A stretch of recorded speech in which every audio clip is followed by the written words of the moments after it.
Hello, Reds from around the world. Thank you so much for joining myself on this Wednesday evening. My time could be Wednesday morning. Your time could be Wednesday afternoon. Someone else's time. But for me, I'm the only one that matters, and it's Wednesday evening. I am joined here wonderfully, as always, by the person below me. Usually he's beside me this time, but now he's below me, is the wonderful James Ridge. And, of course, his ever-present grandfather, to this side of me, damn, got it wrong, the wonderful Barry. Thank you so much for joining me here tonight, lads. We have a lot to discuss. How are we doing? Terrible. Absolutely terrible. Seething in a rage still. Barry, Seething. I think they should reboot Grumpy Old Men with you at the lead. Because, or at least just take clips of here after we lose a game. Joe, sorry, I'm going to connect to a different device. It's very noisy, this. Okay, that's no problem. Okay. It's very polite, Scrappy, to go for it. Go for it, Barry. And guys, thank you so much. Don't leave as abruptly as Barry did. Luckily, he left me with one anyway, but please join us in the comments. Thank you all so much for tuning in. We are discussing Manchester United in the Champions League. As I said, we have James here beside me. We'll have Barry back in a moment, so please share us your thoughts as we go along. We're going from qualification to when the group was announced, what our thoughts were then, what were our expectations through each game, in as much detail as our small minds can remember. And then finally, our final verdict on basically what the fuck happened. So if you're here to be miserable with me, my mom keeps ringing me. She knows I'm doing this. She needs to. Please just stick around, join us. And we're looking forward to all of us having a good laugh. And Stuart's asking, what's the crack? The crack, unfortunately, is the miserable Champions League. That's the crack, Stuart. But thanks so much for joining again. It's always good to have you.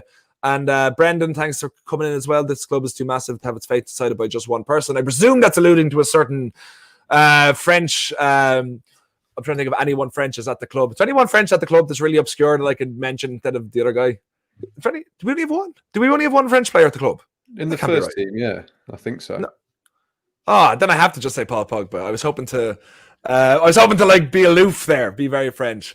Serious question, is Ole good enough? We will probably, that'll come up at some point. But I think how we're going to begin, guys, and please, we're going to be asking a lot of you to say how your feelings were throughout the season as well, throughout this campaign and certain times. So please be as honest with your opinions as possible, as we always are as well. But James, to start off where it all began, we have to look back at the qualification. Oh my God, thank you so much. Why? Like, that's really bad on our behalf. That is so bad. How did we not think of Anthony Martial? We actually could not think of anyone else that was French. And then it was... This has been a great start. This has been a great thing. Thank you so much, Stuart and Toot_1 for really putting it to shame for like 3.5 minutes into the video. But to look back, guys, and like I said, sound off in the comments. Make sure if you're not, wherever you're watching it, go to YouTube and watch it, like the video, and watch it on YouTube, please, because that's where we want to get subscribers and subscribe to the channel. And Barry is just back, I think. Hey, Barry, are you good? Hey there, is that any better? That it was perfect before, so it's the same now. Sorry, it's the crackling coming from Ireland then, Joe. That's just my very depressed voice trying to waffle through this shite that I have to deal with. So we are going to start off with, as I said just there, and you haven't really missed anything other than me waffling anyway. But we're going to start with the Leicester game. We went into, I remember going into that game. I don't know where you guys watched it. I watched it in the local in Naas, which is Fletcher's, myself, my dad, and my cousin. And I remember I wasn't sure what to expect. I figured we would win the game, but then we did. And of course, Barry's favorite player ever scored our last goal of the season, and who is, of course, Monsieur Lingard. And what were our feelings? Can you remember what it was like for you guys? I don't know where you watched the game yourself, but James, for yourself, we'll go to you first. After that game, what was your feeling? Where do you think we were going to go from there? I thought the only way was up, because I thought that game had just bought us Jadon Sancho. I thought that signing him would only depend on us qualifying for Champions League, because that was the impression at the time. So I thought good basis to build on. We weren't expecting to get Champions League when Fernandes joined, and obviously to turn that around and get to third, obviously everyone was buzzing, and it was a great great thing to build off. But obviously, the summer that followed didn't quite live up to the hype, did it? And we're sat here still without a natural right wing, and probably in a worse position than we were 4 months ago. Yeah, and for yourself, Barry, do you remember where you watched the game? Sure, I do. I watched it in my man cave in Johannesburg over here because it was during lockdown, and we are, we're very fortunate over here in that we get all the games live. We see a lot of football over here, which has kept us going during the lockdown, to be honest, despite all the frustrations. But we were filled with hope because we now had kind of come from nowhere to finish third in the league. Automatic qualification for the Champions League. We thought this would be the passport to getting, as James said, that link that we needed on the right wing, which of course hasn't materialized. And in retrospect, a lot of this was done at the expense of, I think, sacrificing the FA Cup, because we put out a weekend side for the FA Cup semi-final at a similar time then. But we were filled with hope going into the Champions League. But of course, when we saw the draw for the Champions League, we thought we would be in for a tough time, and a tough time we got, I guess. Yeah, I think that's what we'll touch on to next, because obviously over the summer, as James alluded to as well, that Ollie didn't get the players he wanted. Like, his number one person he wanted was, of course, Jadon Sancho, which I remember being a swear word on this channel for a long time, because you could not go a video without having to mention him. So we're bringing it back, guys. We're bringing back the all classics. He didn't get Sancho. He didn't get Jude Bellingham. He didn't. I remember there was a couple other players that he had that were on a list as well that kind of came out just after the transfer window was over, and you realize that the only players he got weren't even in the top 10, we'd say. Donny van de Beek, you could make an exception for, but I felt that was, I think Ollie wanted him, but only after realizing, oh God, we can actually get him. I don't think he ever saw him as a viable option. Well, there's always confusion in the transfer window because, according to the media, we were linked with about 897 different players. Yeah. So who are the ones that he really wanted? He never came out. We never heard him say anything. But we think those are the guys. I mean, Bellingham, for example, was seen around Carrington previously. So we just don't know. Yeah, no, you're absolutely right. Like, that the thing is, we don't know what exactly it is, but like, I think every outlet was up. Like, I think it was obvious Sancho, Bellingham too, I think was up there as well. And I think Grealish too, but we know for a fact that he didn't get his first choices across the board. And he was promised that after he qualified for the Champions League. So we know that we qualified for Champions League. We didn't get the players we want, but then the group gets announced. And guys, please don't forget in the comments, sound off what your thoughts were. I remember I was pretty dismayed, I think is the kindest word I can say without swearing. I was looking at that going, my first thoughts were when we got PSG, when we got Leipzig, and when we got Istanbul, Başakşehir, or whatever you say their name. This is the first and probably only time in history that the neutrals were going to support us, because PSG are hating France, Leipzig are hating Germany, Başakşehir are hating Turkey, and I was like, yeah, this suits us. We're hated for different reasons. We're hated because we're good. They're hated because they're corporations. So I was looking at that from that factor. I was like, that's one upside, but I was very worried. I felt that we would need PSG. I felt if any team was going to slip up, it was going to be PSG, because I think Nagelsmann is just is a better coach than Thomas Tuchel. And I felt PSG were due that because their players are mercenaries. So I felt if anyone was going to slip up, it was going to be them. And that's kind of what I was hoping on for. What about yourself, James? I was a bit, I don't know how to do. I just wasn't happy at all, really. I thought, especially looking at the groups that the other English teams got, I think Chelsea had the hardest group, and that's saying something. They just had Sevilla in their group. So, I think when you compare it to those, I was pretty annoyed. But it was always going to be a challenge, wasn't it? It was going to be nice to see how we fared against some of the best players in the world. Yeah.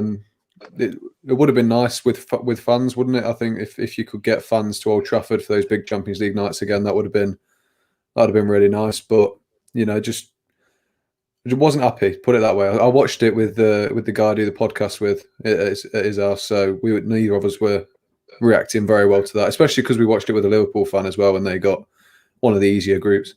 Yeah.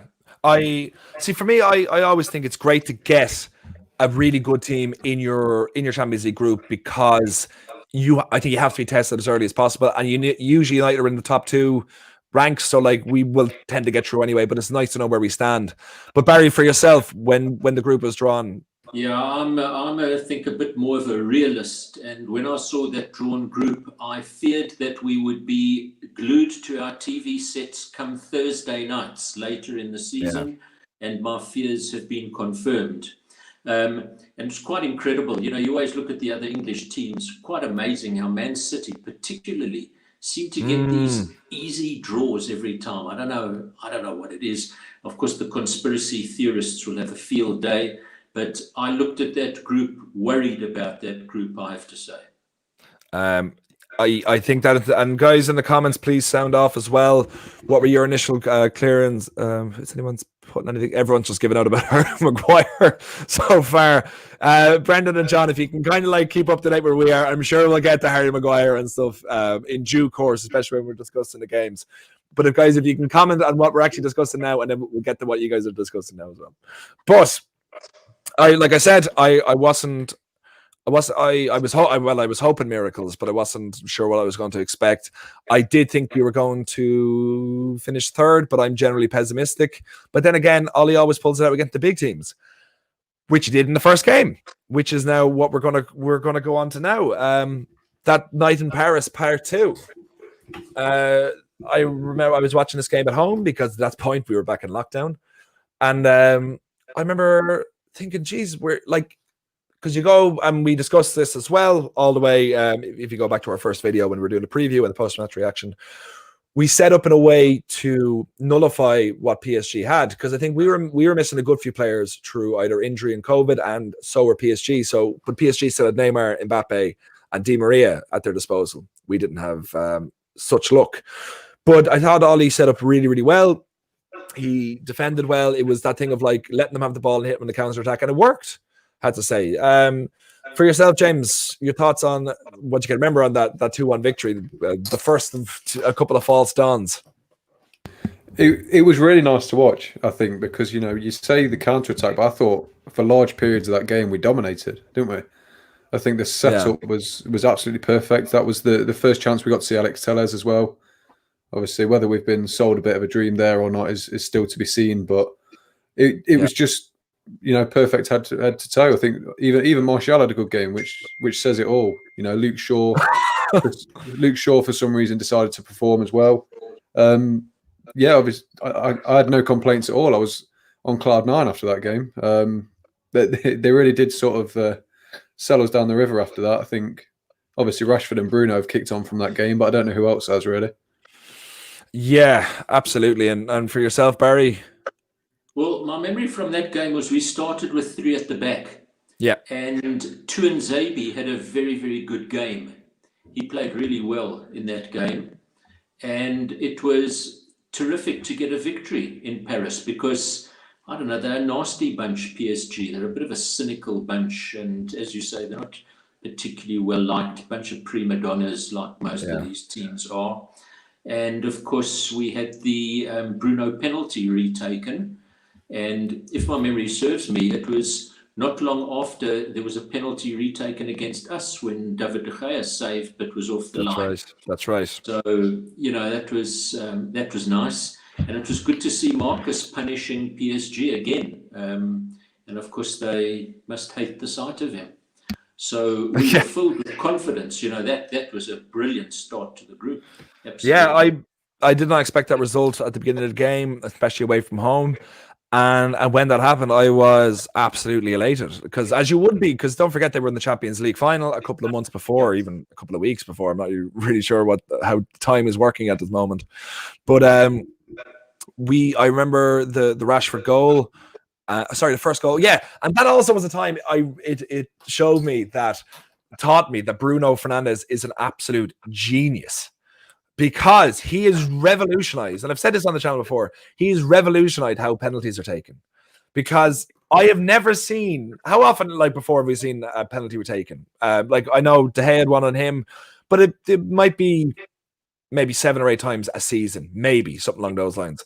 But then with Bruno, when he does that hop, if it go, the keepers are trying to anticipate what's going to happen. They come off the line, they save it, it has to be retaken. If he scores it and they come off the line, it doesn't make a difference. So that made me properly realize how much of an absolute genius that player is.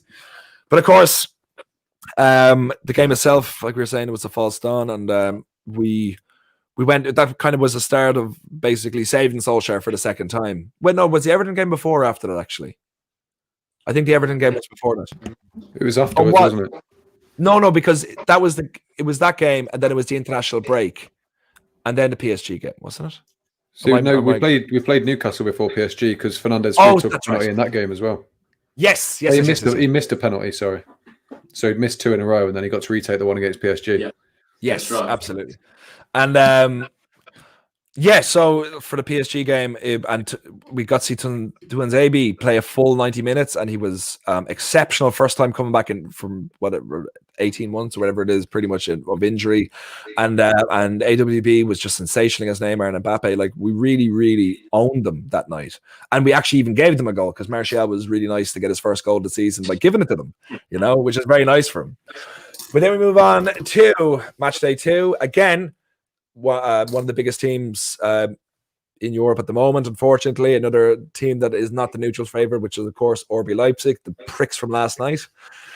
I don't think anyone expected the game to go the way it did in the 5-0. Like, James, for yourself, from the memories of that game, what are your thoughts?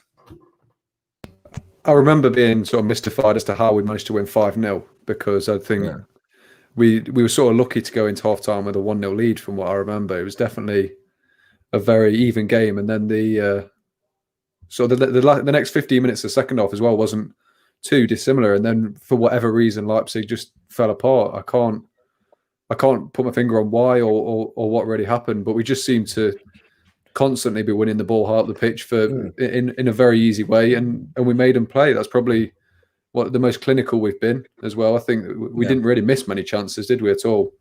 But yeah, again, we just sort of sold hope. I mean, Rashford scored a hat-trick. Even Martial scored, whether it was a penalty, even if it was a penalty. But yeah, looking back, I was convinced that was the game that was going to get us qualified. So it's a bit shit looking back. Yeah, it actually is miserable if we're trying. I know we're trying to just focus game by game and how the feeling was, but like once we won that game, I was sure we were set. I thought we were going to get top spot. I thought there was no difference. And guys, I know you properly having a go at each other in the comments, but if you wouldn't mind, give us your thoughts of what you remember during the Leipzig game, the first one when we won 5-0. Give us your favorite moments and your thoughts on each player, if whoever stood out for you on that night. For me, it's like Rashford with a 16-minute hat-trick. Like, that's insane. And Nagelsmann's fucking jacket, which for me is probably the highlight of our season. He should sort of psychological play he was doing, trying to get in our heads or something. I cannot understand why he would do that. But we very much appreciate that he did. I wish he wore it for the second time we played them. But hey, can't have everything. But Barry, for yourself, if we look back to the Leipzig game, the first one, we weren't too up. Yeah. The scoreline flattered us somewhat, but it was a great result. And the immediate thought after that game was job done. We'd get 6 points from the 2 games against Istanbul. That would be job done, and we'd have qualified, and that we could rest players for the last couple of games. Well, that didn't turn out exactly as we thought it would. Of course, we remember Marcus's hat-trick. And if my memory serves me, in that game, we played a different formation, and we played with a midfield diamond in that game. So the formation was a little bit different. And when we reflect on last night's game, we may reflect on that formation being more effective than what we saw last night. And of course, Nagelsmann's attire was something to remember. He looked a bit shell-shocked and embarrassed at the end of the game, but he certainly bounced back. But we felt good after that game. The feeling was, job done, we're going to qualify. Yeah, it really was. Like, comments coming in here. Don't even know how we won 5-0. Leipzig gave up after 3-0. It was so obvious. we were pushing as a team. You see, I completely agree, because my first thoughts on that game, because for me, that would have been a completely different thing if we hadn't won in PSG. I felt like the lads were like, we need to keep this going. Like Leipzig, I still feel this, are a better team than PSG, better structure. They don't have to play act to get what they do, and they might have better players. The same with a lot of teams don't have a better players than PSG, but they are better coached. And like when we touch on last night, we can say that again. And for the fact that we went there, and I remember Pogba, the second they tipped off, because remember they kicked it off, he was on top of them and wouldn't give them an inch. And he was absolutely sensational that day. And we didn't even start with our best players, because obviously Rashford came on with 16 minutes to go. Sorry, Brendan has a comment here. Man United season success this season has been due to unpredictability. Yeah, we should stick to it, so other teams cannot set up their teams to stop us. Yeah, I get what you mean, Brendan. But if we don't set up with a structure, then we're going to constantly be, because this is what actually Carty was saying last night on our post-match reaction video. Because I can't understand why it takes us so long to get into games. And he said it's because of different structure, different players coming in playing positions they're not comfortable with. It can take them a while to adjust, and that's why it is. So if we don't have a set way of playing, I get what you're saying with that argument, we will end up just not growing, because you have to have a set structure with set team, really. But yeah, on that 5-0, the Rashford hat-trick, Martial scoring, and how lovely it was when Rashford gave the ball on his hat-trick, the nicest MBE in the world, gave the ball to Martial, and he was like, here, you're my friend. You can have my hat-trick. Go ahead. Do you know, absolutely, like, made me love the man. And we were gushing that night. We were absolutely gushing for each one of them and the post-match reaction. And if you had to say which one was the highlight of the group, because it's not going to go, it's going downhill from here, guys, and we all know it. Is it the 5-0 or the 2-1? I'd go for the 2-1 away from home with the finalists. First game, important game, but both brilliant results. But I'd go for the 2-1. 2-1, James, for yourself? Yeah, I'd have to agree with Barry. I think you'd expect a result more from Leipzig at home than PSG away, I think, and the fact that we won it so late as well just made it that much better. Yeah, do you know, I'm going to put it on a poll now in a second, but let the people decide. But I'd say PSG as well, because I felt we were done going into it, because we didn't have the players. We had a back line of, like I was saying, Tunzebi, who hadn't played in so long, and just we hadn't been the best structural defense for a while. So it was great. I would say the PSG game too, and we actually gave them a goal as well, which was very nice of us, as I said before. So this is where it falls apart a bit. That was a nice little moment we had there, a nice 23 minutes of sunshine and lollipops and rainbows. Because, and guys, you know where this is going. Everyone in the comments, please sound off as well on our thoughts on our game. Istanbul, Başakşehir, or whoever they're called, our 2-1 loss. I know for a fact, going into this game, I remember back doing the preview for this, and I was like, just don't lose. Just don't lose this game. That's all I wanted. I was like, if we draw in Turkey, that's fine. Turkey's a difficult place to go to. I felt that more people would go there and drop points as well. But I was like, we have beaten the best two teams. If we're going to draw with them here, we win at home, and then whatever happens in the final two games, we should be safe, you know. And that actually is how it would have been if we got a draw there. But it was, oh my God, it was misery. Absolute misery. And guys, please give us your thoughts in the comments too. And don't forget to like and subscribe and go to YouTube and check it out there. But James, as per usual, we'll go to you first. How your thoughts on what you can remember in that game? Well, luckily I can't remember very much of it, because I was in sunny Stoke covering a FA Youth Cup game at Port Vale. So luckily I didn't actually get to watch it. I just kept flicking on with the score, but I watched the highlights afterwards, and you just sink, don't you, watching that defending, especially for the first goal, where you leave the slowest player on the pitch alone with Demba Ba, who, as we've seen at Anfield, once he's through on goal, he's quicker than he looks. So it was just frustrating. It was nice for Martial to get a goal. That was a good header by him, but yeah, it probably wasn't the best of debuts for Dean Henderson in the competition either. Obviously, not helped out much by his defence, so that wasn't really a great way of breaking him into Champions League football. Yeah, it was very, very poor, very, very poor. Like, I think that goal, especially the Demba Ba one, is going to haunt Ollie and like United as well for like years. Like that's a stain that you can't rub off. It's such kamikaze defending to allow that to happen. Barry, for yourself,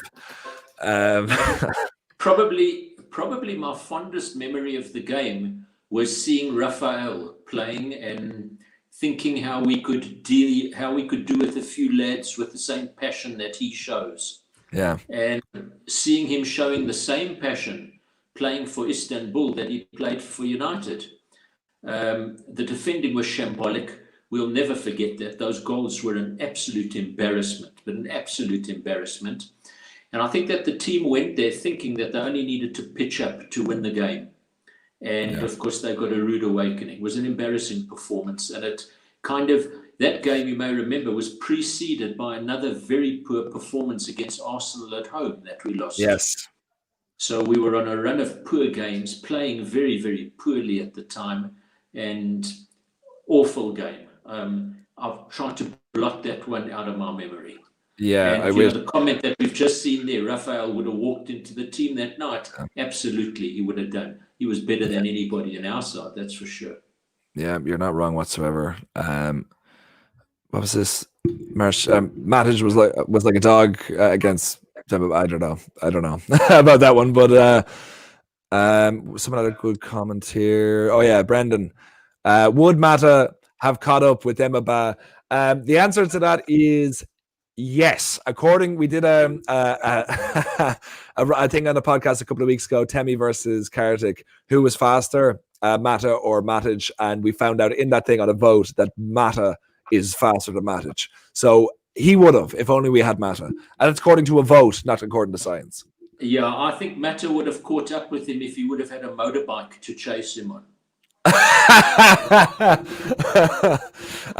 Yeah, but even then, he probably would have been stuck. Yeah, we missed Fred in yesterday's game. Yeah, we'll touch on that very, very soon. Don't worry. And thanks, Anthony Martial, for joining us tonight. I'm glad to see you're recovering from injury. Yeah, so guys, I don't know whether to ask this now or I'll wait till the end.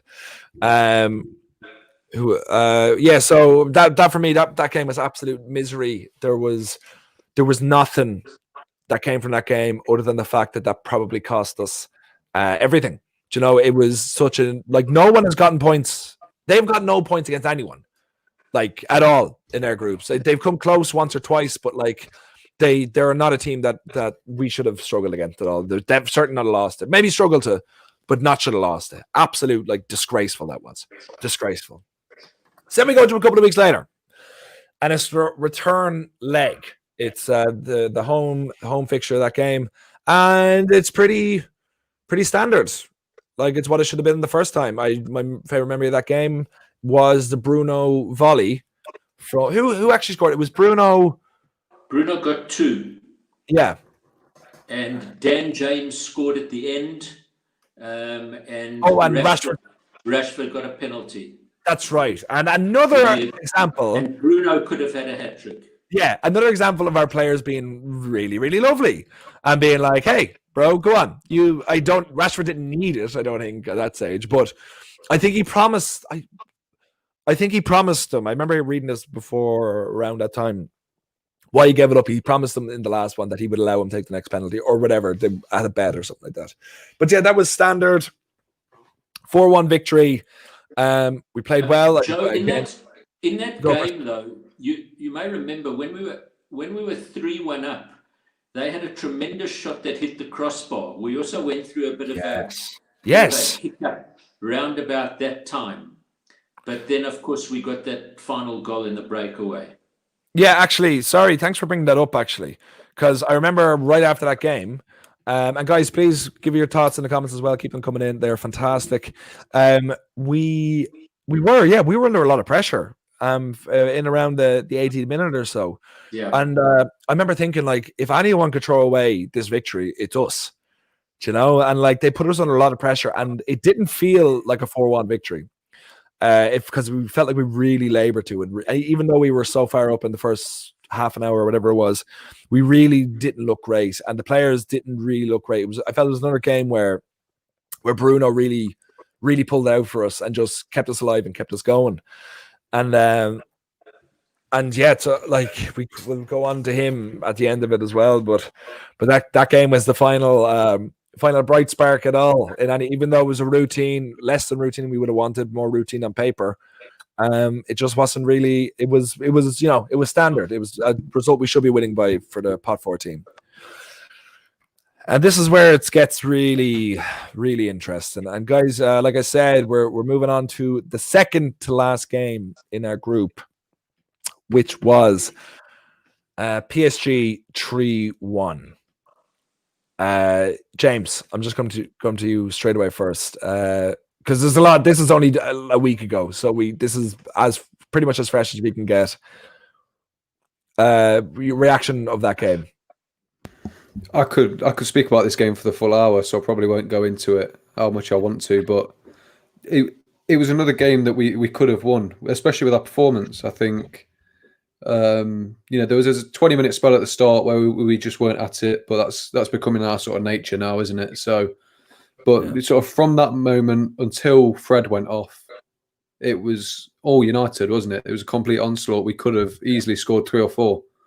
So to only come away with one was a bit frustrating, but obviously that red card changed the game, and PSG just made us pay. Obviously, we did have a few sort of half opportunities after the red card, but they completely controlled the game. Obviously, Thomas Tuchel got his tactics absolutely spot on, bringing on Bakker, I believe it was, at left wing back to sort of get rid of the threat of Rashford before he came off. And yeah, it just wasn't our day. They probably, in the end, would probably deserve to win. I don't know if they deserved to win by 2, but yeah, just wasn't a good day at all. I think there was a really promising middle spell where I can safely say we absolutely dominated last year's finalists. We were by far the better team, and then two things change goals, and that's two things change games, and that's goals and red cards, isn't it? Really, so. We didn't score a goal and we did get a red card. So after that point, I think when Cavani hit the bar and Martial missed those 2 chances, it sort of all came crashing down, didn't it? I think the squad was a bit deflated, and then Fred's red card didn't help, and that was just the end of that. But like I was very vocal about this. That decision from Ollie as well to leave Fred on against PSG was criminal. Not only did he cost us that game, but also against Leipzig, Fred would have made a difference in the midfield against Leipzig. I cannot disagree with any letter of that sentence. Yes. Of that 100%. I've gone on a huge rant about it right after the game. But for me, that PSG game, and I'll say it again, I'll always say it, Ollie lost that game. Fred should have been taken off. There was no debate on that whatsoever. Fred was lucky to be on the pitch. You can say, like 9 times out of 10, he's being sent off for that. I felt the header was a flick away, get away from me sort of thing, and your man went down like a ton of bricks, and the ref made a good call on that. But really, letter of the law, he should have been sent off. He got a yellow card, but I felt it was a yellow card plus the warning. And also the fact that Fred is that kind of player where he's not going to be able to hold back. He is going to fly in. So I thought he would not even make it to half time before being subbed off. And then look what happens. You could have, like, a blind man could have seen it, to quote an old saying. But for you, Barry, take it. Yeah, take it so away. A lot of memories of that game. The niggle that PSG play with, the histrionics, the in the ref's face. A guy like Neymar, who's such a talented footballer, who behaves like an absolute prat. I really did not enjoy that at all. Martial's misses, Cavani's shot against the bar that James has alluded to. But as soon as Fred got that yellow card, Twitter was awash. There were literally thousands of people posting, "Get him off the field." And whilst one can say that he had instructions not to do anything rash, you know that he's on the ref's radar. and the first sign of him doing anything is going to be off the field. And in fact, that decision, I believe, has cost us a place in the next round. Because had Fred been withdrawn, we would have played with 11 players and we would have had Fred available against Leipzig last night. So I think managerial naivety, to put it mildly. As I said to you last night, you lads in Ireland are prone to swearing. Back here, we're a bit more civilized. So I'll keep the expletives to myself. But we were absolutely mortified, I have to say, that he didn't withdraw him. Yeah. We got a question here from Angela Waits. But yesterday, Bruno picked up a yellow card in the first 5 minutes. Would you have subbed him off too? And Ramil says, good point, Angela. So I guess we have to answer this question. Yeah. But I remember I was watching with my dad and he was given out because, again, he got it in 5 minutes. But I think, and I don't speak for any EV, but it's the same thing. Bruno is the sort of player who flies in with tackles anyway. He's an attacking player himself. He doesn't tend to pick up yellow cards. He wasn't at risk of getting, I felt, a yellow card. While Fred is a completely different sort of player. And you wouldn't ask him to be a different player, other than maybe someone who could score 100 goals a season. That'd be great. But Fred's sort of player who does tackle, that is his style of play. And a leper can't change his spots. And Ollie knows that. Can I add also to that point? Yes, I think Fred is a hell of a lot more replaceable than Bruno Fernandes is. You take Bruno Fernandes out of that team, there's no one that can come in and do even half the job that he does. So I think that's the risk you take. Whereas Fred, you could take off for one of maybe 5 players in, Matic, McTominay, Pogba, Van der Beek can all play in that position to a similar level that Fred does, because I get he's been incredible this season, in my opinion anyway, but you're not losing much by substituting him. I think that's where the big mistake lay with Ole, and that's why he obviously didn't take Bruno off. Obviously, Bruno is a lot less replaceable than Fred is, so by replacing Fred, Ole wouldn't have even lost that much. I think that's what the fans were so annoyed at. Barry, do you have anything to add to that? Yeah, I would tend to agree with what James said. She makes a good point, Angela, in terms of withdrawing the guy, but he's not the type of player that flies into tackles. Of course, we'd have egg on our faces had he been sent off, and probably we'd be criticising the manager for that. There was one comment about being reactionary and Ollie out. We're not saying Ollie out at all. We're just saying that he made a very naive tactical decision on that evening. And to have withdrawn Bruno after 5 minutes against Leipzig, well, I mean, you're taking your playmaker off the field. You can't do that. As it is, we were a bit short of playmakers on the night, so that was never going to happen. I completely agree. Sorry, I'm just updating Twitter here. And tweet it. Perfect. I completely agree with what you're saying. You just can't. You have to take. It's just, don't get me wrong. I was calling for Fred to come off too, but Bruno gets booked and for dissent. Therefore, we also have. No, Angela. We completely understand where you come from with that question. But I think the fact is, Bruno is a far better player, far more important player to us. And he isn't the sort of player who gets booked regularly anyway. If he's a sort of player who gets booked every single game, maybe Ollie has a different decision to make. But since he's not a player who usually does that, I think we're all right. Fred. Sorry, go ahead there, Barry. Sorry. On the subject of the referee, I thought the referee last night was terrible. We'll get on to that very soon. Okay. Yeah, that's no problem. All right, just watch yourself, Barry. Okay. I can cut your feed at any time. All right. I have the power here. I am the god of this stream. All right. Joe, I have a ninja outside your door. I don't have any doors. Yes, you do. He's created one. Daredevil, is it? Perfect. Okay, guys, we're going to move on to last night's game, most recent one, and one I was relatively confident about going into, even though I know we were missing Martial, we were missing who else? We were missing Martial and Cavani last night. I felt that we were good enough, and we are going to have to touch on this.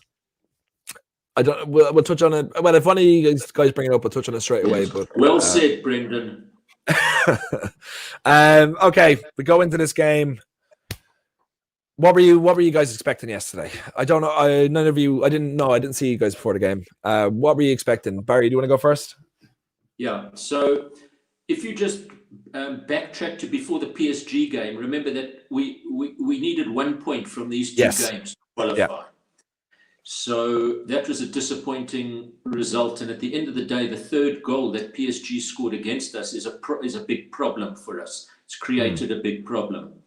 But going into this game, the prevailing feeling was, don't go into the game playing for a draw. Go there to win the game. Yeah. No good to go there too defensively, but we predicted he would have two holding midfielders in the team, and he didn't let us down. And I was concerned seeing Luke Shaw in the starting lineup, putting a guy in who's just come back from a significant hamstring injury. That bothered me. And if you look at how defensively he set up, I mean, he set up with, three at the back plus two so-called wing backs. But our wing backs were full backs. They never got forward. And it was such a static performance. And it was so, we'll talk about, I'm quite sure, the kind of catastrophic errors that were made. But looking at that lineup, it just was, I don't know. I didn't like that lineup when I saw what it entailed, but I expected a lineup like that with two defensive midfielders. I was not surprised at all that he started Matic and McTominay. Yeah. For you, James, going into the game, what were your thoughts? Going into the game, I was really excited for it because obviously we were on a good winning run, especially away from home. We were on that record streak, weren't we, of wins away from home? But so yeah, I was looking forward to the game going into it. I thought we could genuinely win, even though we didn't need to. But yeah, the tactics from the offset were poor. I thought the idea of playing a back five and then two holding midfielders, you're playing seven at the back effectively, because Matic and McTominay didn't enter Leipzig's half at all, really, did they? I get McTominay made a few runs forward, but you know the point still stands. And then you can't players like Rashford and Greenwood don't like living off scraps either, do they? I get Bruno was in there, but when you've got seven men behind the ball at all times, it's very hard to make any sort of chances for these players. And we've seen time and time again that Greenwood can't create a chance for himself. So there's no point just hoofing it up the pitch to him and hoping he did something. We saw he came alive in the game when we took control of the game, when Pogba came on, when chances were being created for him. It was just horrendous. Yeah, the decision was at half time to bring Tellez off instead of Luke Shaw. That completely baffled me. Shaw on a yellow card, who's, in my opinion, who's worse than Tellez, and has been out for a month, and you take off the other player. Do you know what I mean? That didn't make sense to me. Then when you're chasing goals, you bring on Tuanzebe and Fosu Mensah as well. Yeah. Now I have no idea how Fosu Mensah even made the bench. Yeah. When you've got James and Mata and maybe even Igalo on the bench, they're all better options when you're chasing a game. Did not understand that one bit. I think even Aaron Wan-Bissaka offers more going forward than Fosu Mensah, and Aaron Wan-Bissaka's limbs he's not fully in control of his limbs, so that says it all. But we just set up to fail. I think if Ole would have approached that game wanting to win the game, we would have won it. But he very clearly just did not want to lose, and we don't have the defensive quality to not lose. I'm not sure if you watched the Leipzig versus Istanbul game in Istanbul. Because on watching that game, I was optimistic for last night because Istanbul put 3 goals past them. And in fact, it was tied at 3-3 going really into injury time in that game. But you knew Leipzig were going to win that game because these teams just seemed to prevail. And I was optimistic that we would get some goals. And I thought that the substitutions, to have waited till half-time, was criminal. We were 2 goals down after 13 minutes. We were not creating anything. If you go back and look at the first half, often I was watching, there was no movement from anybody. Bruno was the only player who was showing any movement. The rest of them were absolutely static. And Leipzig had a field day in midfield especially because we were playing so defensively.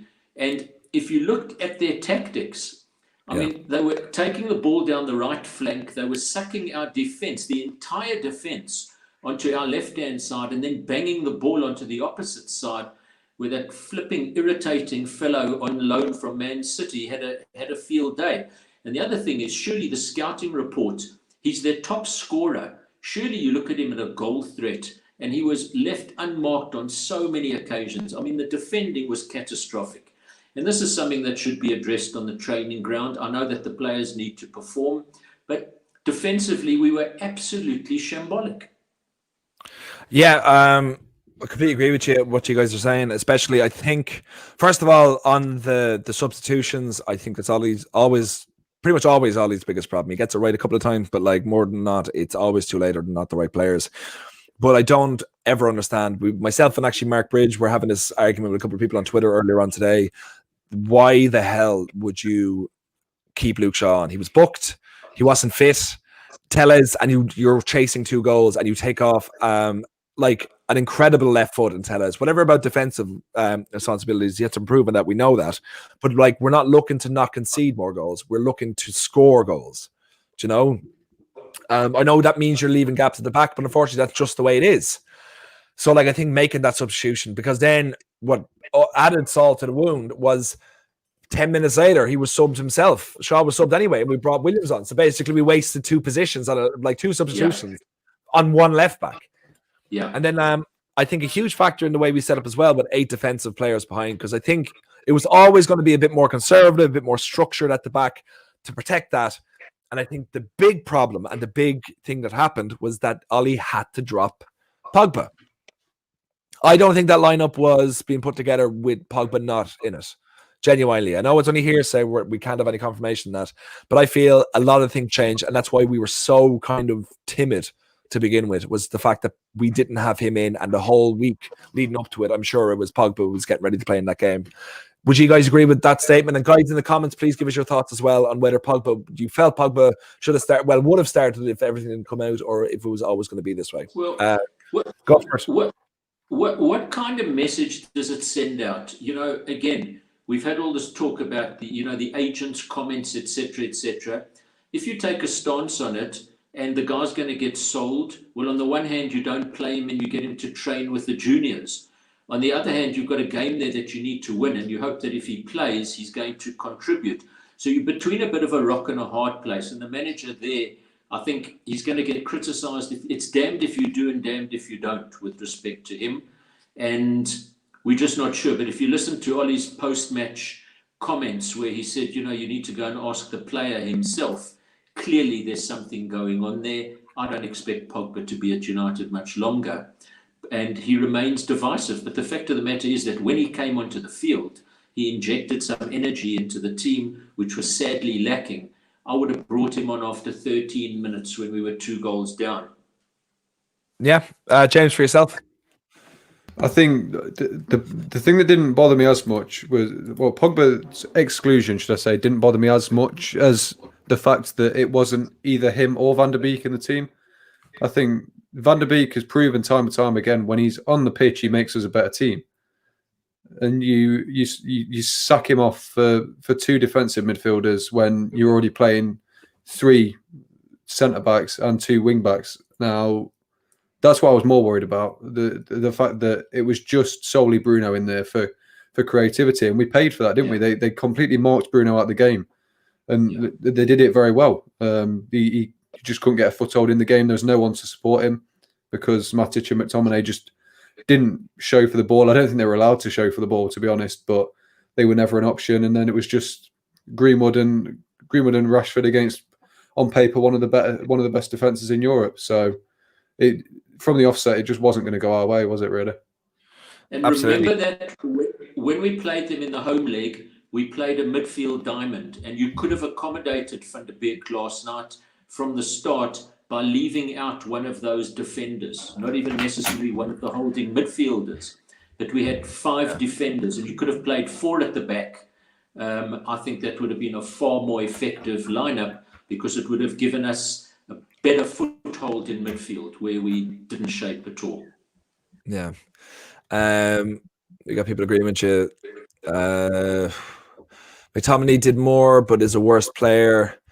I don't think Matic has the passion.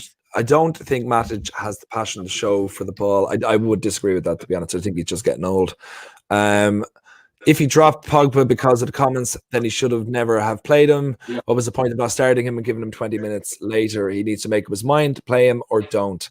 I guess it was just because the game was too important. I guess if we were playing even West Ham at the weekend, I'm sorry, instead of that game, he mightn't have even been in the squad. But I think the fact that like the Champions League season ended last night, that he just was like, if I'm stuck, I need him. You know, there's only so much my principles I can hold on to them for. But like the game itself, we did the ratings last night, miserable pretty much across the board. Pogba was great when he came on, but you're worried that he's playing this well because he knows he's in the shop window and he's trying to get a move somewhere. I don't care. Look, we can discuss Pogba another time. Yeah, we voted on this morning. We couldn't discuss Pogba for the hour, but we're not because you chose this. So, so that kind of sums up our campaign. It started so well. Like you can, in a way, I don't want to be making any assumptions, but you could kind of compare this campaign itself to Solskjaer's time at United. Started so strong, stupid loss, a bit of a lift, and then two stupid defeats again. When all we needed was 1 point, and he just couldn't get us over the line, which is very frustrating. Which is incredibly frustrating. We had an interest. Would you call it like we had a fight back? I guess you could say last night, like we clawed it back to 1 goal, but like we never really looked like we were going to take the game. So sorry, Barry, go ahead. I can't recall our goalkeeper having to make many saves during the game. Yeah, because everything just went by him. And I think again, opinion is divisive in terms of the third goal. Who do you point the fingers at? Was Maguire too slow? Should the keeper have come off his line? Both of those, but defensively, absolutely shambolic. And I would hope that the coaches are working overtime with the defense and teaching them a few basics that they seem to have abandoned. I completely agree with you. And for our final, I guess, topic up for tonight, and guys, you've been great in the comments. Keep them coming in. We are discussing, is the Europa League our level? For the final 10 minutes or so. Get them out in the comments. Thanks so much for joining us. If you're not watching on YouTube, please go to YouTube, Church of United, and subscribe to the channel while you are there. But James, for yourself, are we just a Europa League club now? I mean, when we play as well as we know we can, then absolutely not. We're very much a Champions League team, but it's that constant inconsistency that is driving us down, isn't it? I think you can't be a Champions League team without any consistency, because it's a knockout tournament. It's from now on. It's one. You've got 2 games to get yourself through, and teams that are inconsistent just can't cope with that. So Europa, probably with this inconsistency that we've got, it probably is our level, because we obviously every team's got a better chance of winning the Europa League than the Champions League, but I think that the general competition in the Europa League is probably equates to a similar level, given our inconsistency. Because when we're good, but when we're bad, we're very bad. We saw that yesterday, didn't we? So I'd say right now it probably is our level, but it couldn't. The Champions League very much could be our level very easily. There's just a few tweaks that needed to be made. Barry, for yourself? Not even a debate. We are Europa League standard. And I'm afraid to say that had we qualified for the round of 16, I think that the other clubs in that round of 16 would have relished coming up against United. You just don't know what you're going to get. And exactly as James says, sometimes we are so incredibly good, but the consistency is missing. And until you build consistency, you're not going to be a champion type team. And there's too much tweaking. The formations are changing too often. The combinations are changing too often. The spine of the team. I'm interested to see what's going to happen in this transfer window. Will we bring anybody in? I just don't know. We'll probably get the usual platitudes and the usual rumors, etc. But we're not looking good at the moment. We're in disarray. Yeah, for me, I always say you get what you deserve. we deserve to be in the Europa League. We could not have asked for a better start in any capacity. I never thought it was going to start the way it did. It felt like we could beat anyone, because I feel a structured team will always be a team with better players. If your team is like better structured than the other team, it's no matter what players they have, it's going to be a lot harder for them to beat you. Yeah. We don't have the same structure as a lot of other teams. We do at times, but then it just falls apart. So I think we are at our level now. Unfortunately, I feel like we should expect more, and I feel like in that squad there are Champions League players, but it's just it's not good enough. Fred, thanks so much for joining us again, Fred. By the way, a lot of parallels from the Seville semi-final last season and the last 2 Champions League games. I don't think we're the best team in the Europa League. Spurs are probably the favourites. Wouldn't say Spurs are the favourites. I think Spurs are the favourites if they tail off.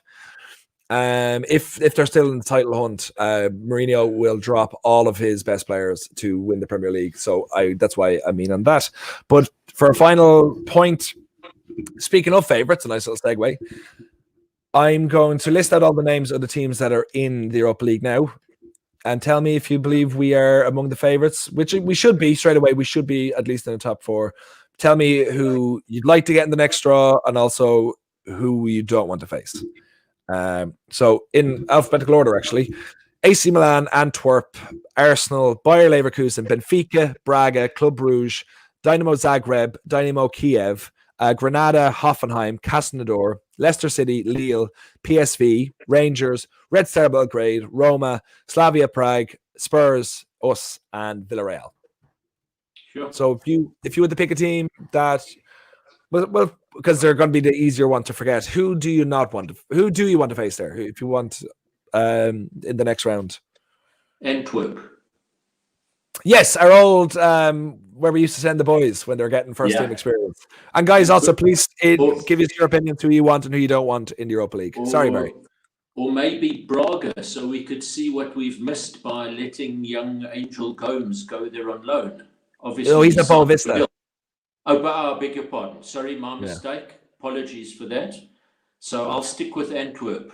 And I would not like to, I don't know what the rule is with the English teams, but quite frankly, I wouldn't like to face any of those English teams except Arsenal.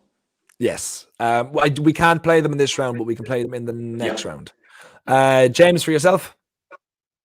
I think the one I'd like to face most is probably Rangers. I don't know how that works with the British teams being We're allowed. Yeah. I'd really like to draw Rangers just to sort of really show up how poor Scottish football is by absolutely battering them. But probably least like I'd go with AC Milan off the top of my head, because they're just in incredible form, and you just know that Ibrahimovic would score a hat-trick against us in both legs. Yeah, so, yeah. If we're talking just form alone, I'd probably least like AC Milan. Yeah, I'd have to agree with you in that. I would 100%. I want Rangers. I want them so bad. Like, obviously, I'm a United fan. I'm Irish, and I also would be a fan of Celtic. And being that, I hate Rangers. I hate them. I hate them. I hate them. And nothing would make me happier than drawing them and absolutely nailing them. So that's who I want more than anyone. Even though they might be the easy team because they're kind of run away with Scotland at the moment, I still would not make me happier than to get them and do them. Who I don't want to face is, I'm going to say AC Milan. You know 100% that he's going to Ibrahimovic is going to just come back and just school us. So I don't want them. I think other than that, when it comes to the English teams, I don't want to face Spurs at all, obviously. Other than if we beat them, then I'd want to play them. But Roma are doing good at the moment as well. I don't really want to go to Ukraine or anywhere like that, or Krasnodar, which I think is in Kazakhstan. I think I could be getting in trouble for saying that. I'm not really sure. I think it is. But but like you read those teams and you read the teams that are. Don't forget, I think Madrid. These are not the full teams because Madrid might be in there now as well. I think, won't they? How are the matches going? They won today, so I think Shakhtar have dropped down. And I suppose that suits us anyway. But that's so whoever's from that, I don't think that's updated with that one, but it still won't change that much if Madrid can't get down there. Oh, sorry. Thank you very much, Fred. I appreciate it. It's in Russia. Cool. Thank you so much. So, guys, that will wrap it up for us tonight. It's been a Champions League of incredible highs, but mostly very miserable lows. We're out for another season, out for another year, and it's going to be. Hopefully, we'll be back in next season, and we'll have a better showing. But who knows? Who knows at this stage? You just don't know where this goes. Maybe we'll be back in because we've won the Europa League. But we'll have won the Europa League and the Premier League, so we'll be back in on both fronts. And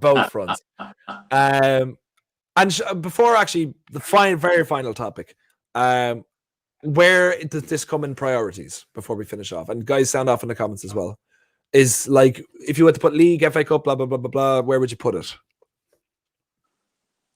The Europa League. Yeah.